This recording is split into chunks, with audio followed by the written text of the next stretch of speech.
Você compra no Mercado Livre, na Amazon, os galpões logísticos são usados justamente para guardar os produtos, as encomendas dessas empresas. Esses imóveis são como grandes armazéns que são localizados em pontos estratégicos. E empresas varejistas como essas que eu acabei de falar, Mercado Livre, Amazon, junto com Magalu, Casas Bahia e outras empresas além do varejo que também são muito importantes, elas precisam de preços competitivos. E para conseguir preços competitivos, elas precisam fazer o quê?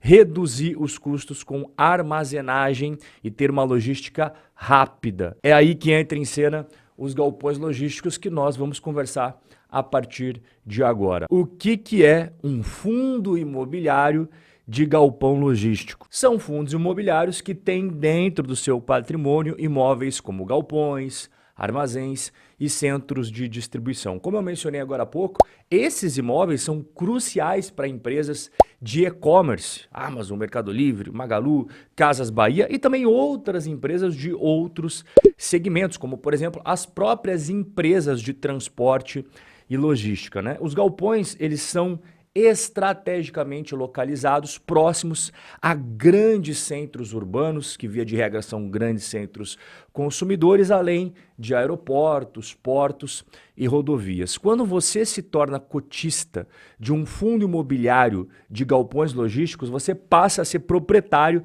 de uma pequena partezinha desses imóveis que eu acabei de explicar para você. Como que os fundos de investimento imobiliário de logística funcionam na prática? O pessoal da Faria Lima, que são os gestores e administradores, criam um fundo para investir.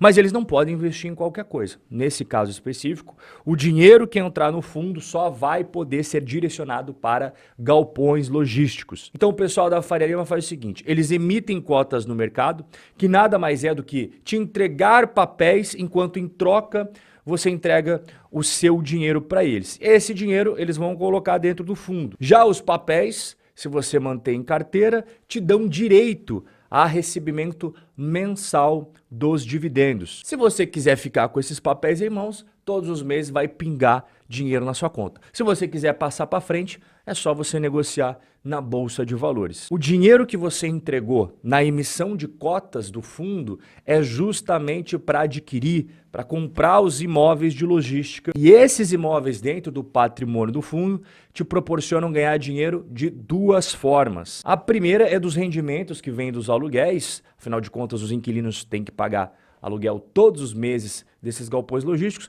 somado com eventuais lucros de vendas dos imóveis. Então, o fundo imobiliário, ele tem vários imóveis, ele pode ver uma oportunidade de mercado e vender. Quando vender com lucro, este lucro também acaba sendo distribuído junto com os rendimentos dos aluguéis para os cotistas. Os resultados dos fundos imobiliários sempre serão divididos com cotistas de acordo com as cotas que cada um tiver. Então, quanto mais cotas você tiver, mais rendimentos você vai ganhar. A segunda forma de você ganhar dinheiro com os fundos imobiliários é com a valorização deles na Bolsa de Valores. Imagine que você pagou ali, por exemplo, num fundo imobiliário, R$10 nas cotas. Beleza. E aí valorizou para 15. Opa, você está tendo um lucro de R$5 por cota.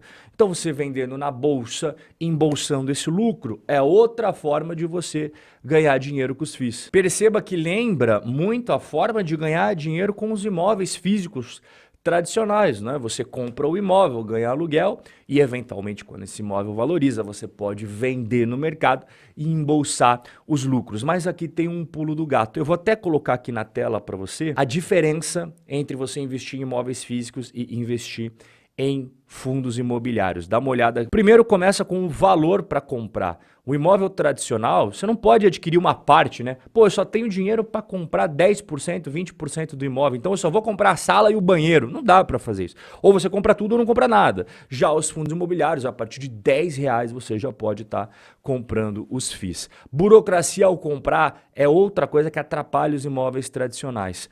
Tributos para transferência, que é o ITBI, corretagem do corretor de imóvel, os gastos com cartório, escritura, mais advogados, Tudo isso não acontece quando você compra os fundos imobiliários, porque basta você abrir o seu celular ou computador no site da corretora, apertar 1, 2, 3 botões ali, pronto.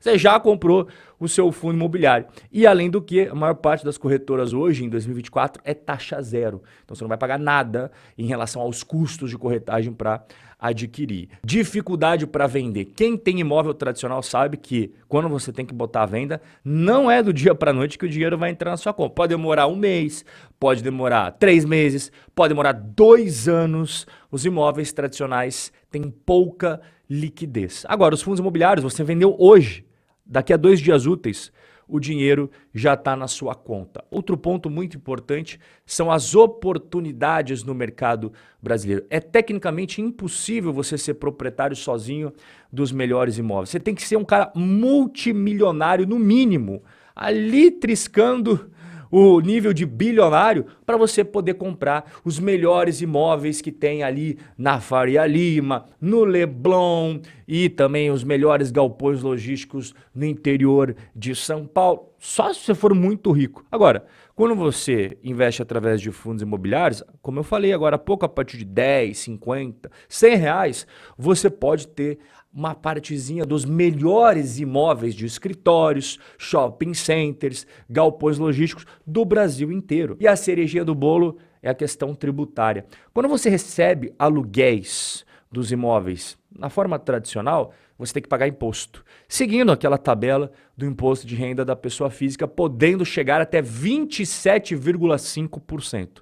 Já os fundos imobiliários, você nunca vai pagar imposto de renda, tanto na distribuição dos aluguéis, quanto nos lucros das vendas dos imóveis que tem dentro dos fundos imobiliários, que eles repassam para você através de rendimentos. É isento. E tem uma lenda que não faz sentido nenhum, de que os fundos imobiliários não trazem retorno no longo prazo. Isso é uma opinião, mas eu só gosto de opinião baseada em fatos, através de dados bem fundamentados. E é isso que eu estou mostrando para você na tela. E aí você chega às conclusões se fundos imobiliários realmente são um péssimo negócio a longo prazo ou é exatamente ao contrário. Bons fundos imobiliários é um excelente negócio no longo prazo. Esse daqui que você está vendo é um fundo imobiliário que inclusive nós temos na nossa carteira. O HGLG é um fundo imobiliário de galpões logísticos e aqui em amarelinho você está vendo a rentabilidade de longo prazo dele, somando a valorização das cotas junto com os dividendos que é pago todos os meses. Perceba que a rentabilidade é muito acima de um benchmark muito difícil de bater no mercado brasileiro, até mesmo por conta das históricas altas taxas de juros que nós temos no país. Você está vendo o rendimento do CDI bruto? Ele está bem abaixo da rentabilidade do HGLG. O próprio Ibovespa dos fundos imobiliários, o IFIX, ele acaba ficando para trás do HGLG. Desde o começo do fundo imobiliário, a gente teve uma rentabilidade de 508, quase 509%.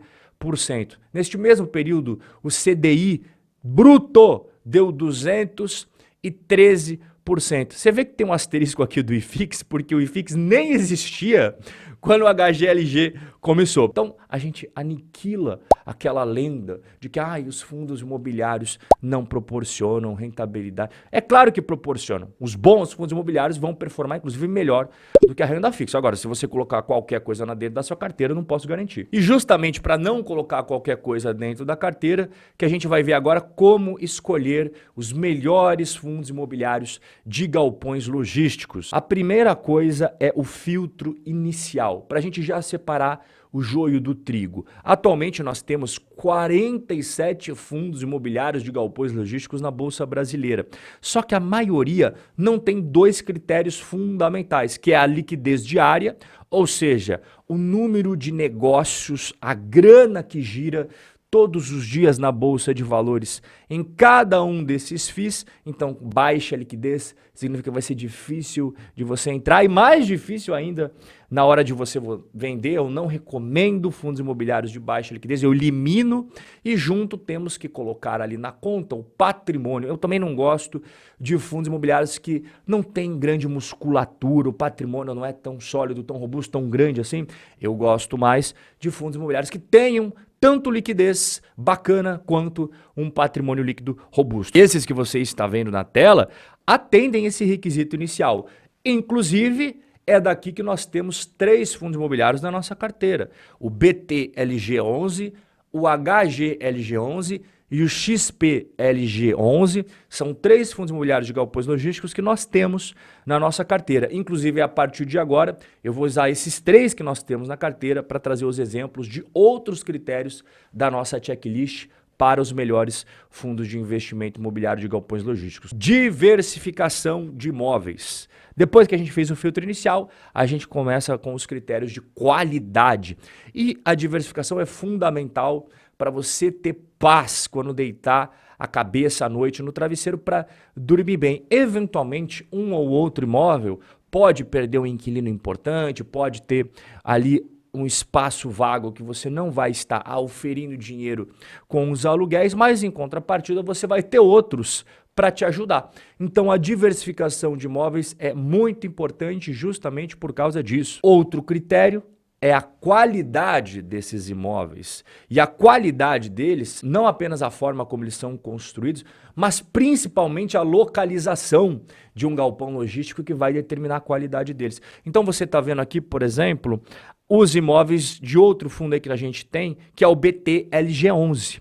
Perceba que ele está muito bem localizado dentro do maior centro consumidor, que é a cidade de São Paulo. Perceba como ele está muito próximo do maior centro urbano consumidor brasileiro, em cidades que ficam ali na região metropolitana ou no interior, bem próximo, num raio de 30 a 60 quilômetros da cidade de São Paulo, e não apenas isso, como interligado pelas principais rodovias, Raposo Tavares, Castelo Branco, Anhanguera, Bandeirantes, Fernão Dias, Presidente Dutra, Ayrton Senna, Anchieta, Imigrantes e Regis Bittencourt. Melhor do que isso, difícil de encontrar. O próximo critério: quem são os inquilinos?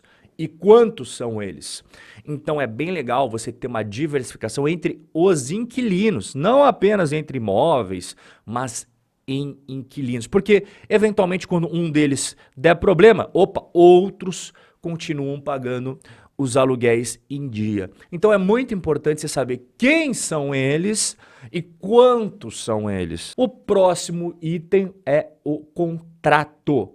Quando que ele vai vencer e quando que será feita a revisional. Então o bacana é você pegar contratos que têm vencimento em anos distintos. Mas qual que é a diferença entre revisional e reajuste? Bom, começar com o reajuste. É um direito do proprietário do imóvel. Uma vez ao ano, ele vai reajustar o contrato de aluguel pelo IGPM ou pelo IPCA. É uma forma de você repassar a inflação ao aluguel. Portanto, é um benefício, um direito que você tem do proprietário. Agora, quando a gente fala em revisional, é outra história.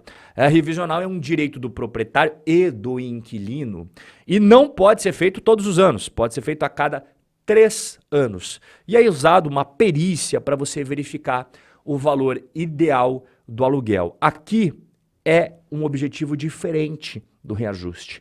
A revisional tem como objetivo adequar o preço mensal do imóvel ao valor de mercado. Então é um direito que tanto o proprietário quanto o inquilino podem pleitear junto à Justiça Brasileira com informações do mercado fornecidas através de um perito especializado no mercado imobiliário, justamente para ter uma readequação do preço daquele aluguel. O próximo critério é o endividamento. É pecado ter dívida no fundo imobiliário? Não, desde que bem gerenciado. E você, como investidor, tem que dar uma olhadinha se o patrimônio não está sendo corroído pela alavancagem. Veja o caso aqui do BTLG11. Então ele tem ativos, mais de 3 bilhões de reais em ativos. E quanto que ele tem de dívidas, de alavancagem através dos CRIs? Apenas 167 milhões de reais. Em outras palavras, você tem um ativo deste tamanho aqui e uma dívida deste tamanho aqui. Então, é uma dívida bem gerenciada, é uma dívida que você consegue levar numa boa. O próximo critério de qualidade, a vacância.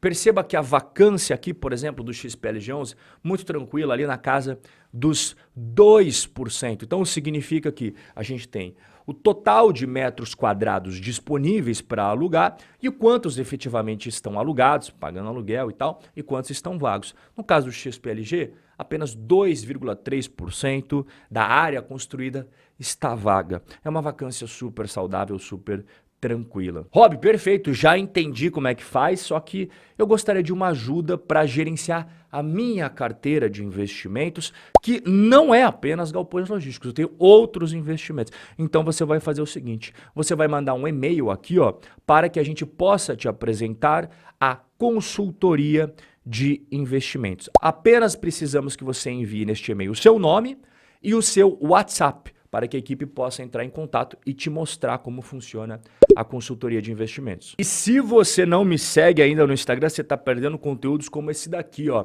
Eu postei por lá os fundos imobiliários de galpões logísticos que os investidores mais gostam, que mais tem na carteira. Além daqueles que a gente viu aqui, que nós temos também, que é o HGLG11, o XPLG11 e o BTLG11, 3 fundos de galpões logísticos que eu gosto bastante, tenho na minha carteira, você também vai encontrar fundos como o VILG 11, tem muita gente que gosta desse fundo aqui, da Vinci Logística, esse daqui é o BRC 11, da Bresco Logística, também tem investidores que gostam. Então, se você não está me seguindo no Instagram, você está perdendo conteúdos valiosos como esse daqui. O nosso bate-papo de hoje se encerra por aqui, mas eu tenho encontro marcado com você amanhã neste mesmo lugar. Forte abraço, fique com Deus e até lá.